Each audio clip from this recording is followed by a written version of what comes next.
السلام علیکم ورحمۃ اللہ وبرکاتہ. اوس چې کوم دی یو بل کلاس چې کوم دی د تاسو سره راستل غواړم جنرال کنورسیشن ته ویل شي. جنرال کنورسیشن چې کوم دی عام گفتگو، عام خبرې اترې، لکه فور ایگزامپل موږ په روزمره ژوند کې موږ څنګه خبرې اترې کوو. شروعات چې کوم کړی دی ما د کلاس د کنورسیشن نه کړی دی. په کلاس کې موږ کوم الفاظ استعمالوو، کومې خبرې کوو او داسې نورې مې پکې جنرال خبرې کړي. صحیح ده؟ اوکې. نو پیرنی لفظ مې لیکلی دی گو. گو مطلب تلل. صحیح شو. کم مطلب راتلل. here دلتا and there التا. صحیح شو. upstairs ویلی شي بره چت یا پاس مونږ وایو که نه. stairs ویلی شي پڼو ته. صحیح ده چې پڼوی بره تللی دی نو مطلب بره چت یادوم، بره ځای. downstairs یو سړی بره دی نو لاندې اشاره وکړې. stairs ویلی شي پڼو ته. downstairs mean لاندې چت یادوم. صحیح ده؟ معناګانې مې ورته لیکلي دي بیته. stand up mean ودرېدل. ته چاته وایې ودرېږه، څنګه ورته وایې stand up. sit ویلی شي کېناستل. یا دې سره وایو sit down هم ورسره لیکلی شي. sit down mean لاندې کېنه. ښه. listen up mean اورېدل. یا همداسې ویلی شي چې listen up یا listen دواړه ویلی شي. ښه.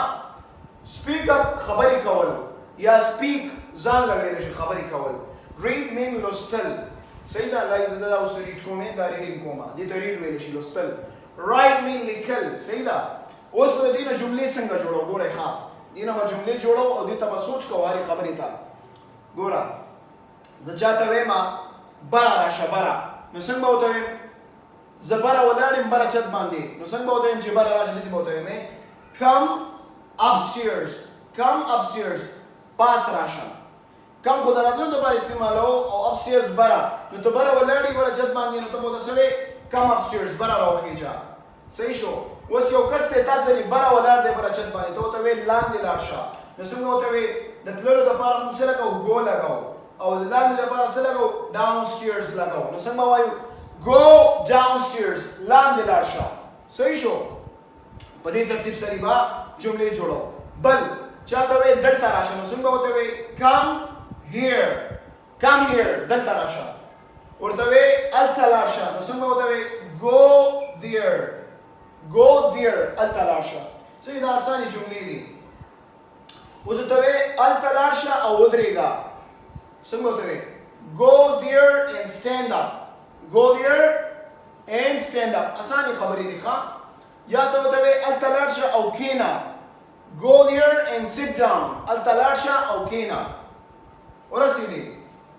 دا اسانې. او یا کوم کس دی ته ورته وایې دلته راشه او کښېنه، نو څنګه ورته وایې؟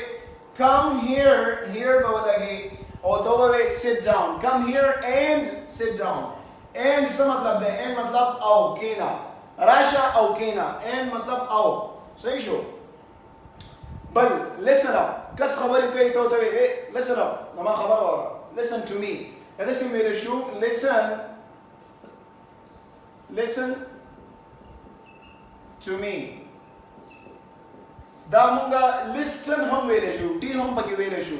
یو برټش دی بل امریکن دی. ښه. نو که څوک وایي زه listen وایم ټي پکې وایم نو ویلی شي. ښه. او که ټي سایلنټ کوي نو هم سایلنټ کېږي.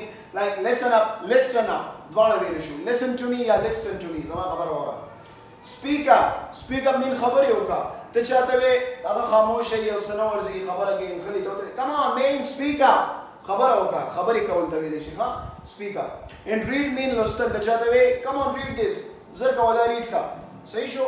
read mean لوستل. and write for example زه دلته لیکل کوم نو come on guys write it، شابه دا ځان سره ولیکئ. write mean لیکل. نو دا جنرال کنورسیشن یا عام خبرې اترې دې باندې پریکټس وکړئ. صحیح ده؟ د پریکټس نه بغیر انګلیش نه زده کېږي. اوکې guys، والسلام.